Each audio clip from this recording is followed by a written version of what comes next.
Life, wisdom.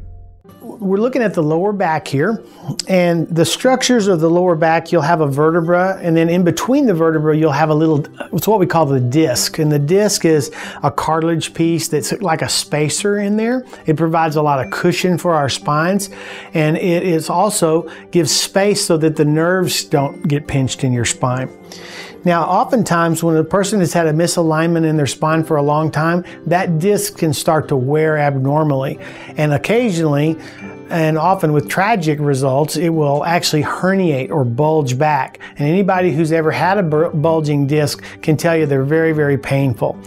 So this technique that I'm using now actually helps to keep those discs in top condition.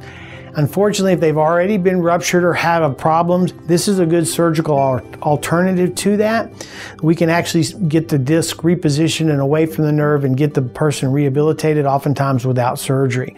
So I kind of want to show you what this is like. It's a real gentle maneuver, and often the person will say that it hurts really good. And that just means that it really feels good. It's kind of like a scratching an itch that really needs it. But we get right on the vertebra here, and we're kind of holding it firm, and we're using this hand to kind of traction the spine. And what this is doing is it's providing flexion to the spine, like as if you were bending over to touch your toes, and it's also providing distraction, which means the spine is actually being stretched. And when I have a patient, oftentimes they'll come into me and they'll say, "Dr. Eccles, I feel like I just need somebody to stretch me out, stretch my spine."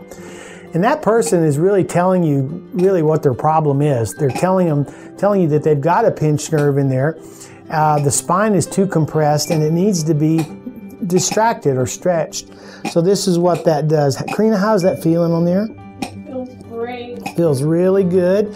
And this table that I have is kind of neat because it also allows us to swing the table this way, just like that. And we can go both sides here.